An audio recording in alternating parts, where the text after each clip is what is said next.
Good morning, welcome to Headline Focus here in the heart of the European Council building in Brussels as the EU28 begin their meeting this morning with a very busy agenda. It's Friday the 23rd of March 2018. Let's have a look at what's making the headlines both here and in the UK. And to start off with, the EU have given their backing to the UK government over the Salisbury Poisoning. Now, Russia is key on the agenda. It has been key on the agenda this whole council meeting, but the most important conclusion of it came last night, very late last night, where the European Council agreed and released a statement saying they agree with the United Kingdom government's assessment that it is highly likely that the Russian Federation is responsible and that there is no plausible alternative explanation. Now, this is a big shift certainly from what was coming out this week earlier on, where they were simply saying they were taking extremely seriously the UK's assessment. Now the EU27, the European Council, have given their backing to the UK in basically pointing the finger firmly at Vladimir Putin and the Kremlin.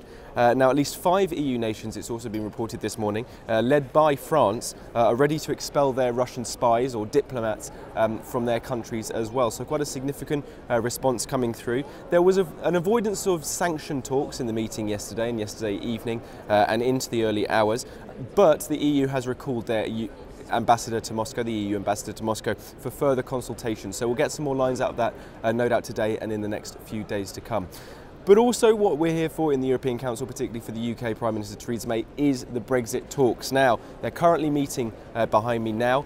What they're going to be discussing is, first off, Donald Trump. Now, Theresa May was due to fly home yesterday, or travel home yesterday. She couldn't, and the reason was President Trump and his trade tariffs. Now, she has to stick around in order to discuss with the other EU27 about the trade tariffs and so to give a united EU response. Now, the problem was that last night they did not know or have any clarity from Washington about whether the EU was exempt from the tariffs, whether they weren't exempt from the tariffs, the conditions of the tariffs.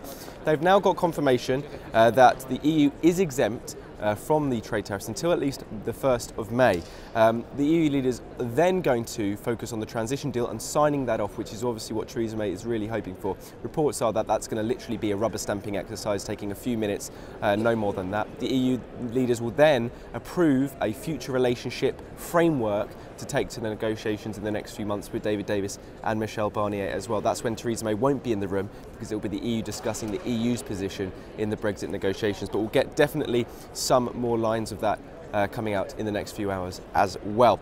Finally, some news back from home. Heathrow third runway faces a block. Now, the Commons Transport Committee has called today for Heathrow third runway to be blocked unless a tough new restrictions are introduced on pollution and aircraft noise controls. Now, MPs are expected to vote on the national airport plans after recess. Now, there's some uncertainty, at least being reported today, over the Labour position, particularly some Labour MPs' positions. A lot of reports indicating that some MPs are not particularly won over by the Heathrow expansion project, and actually in terms of environmental aspects, Gatwick would be a better option, or so they are saying. So possibly we may see a shift in the Labour Party policy against a third runway at Heathrow, but that again might come through a little bit later on. That's pretty much it for today here in Brussels. Your update. Don't forget you can find all the latest on what we're doing here on Core Politics on our videos all around the newsfeed right here. We're going to be bringing you more from Brussels as it develops today. But from me and all the team here in Brussels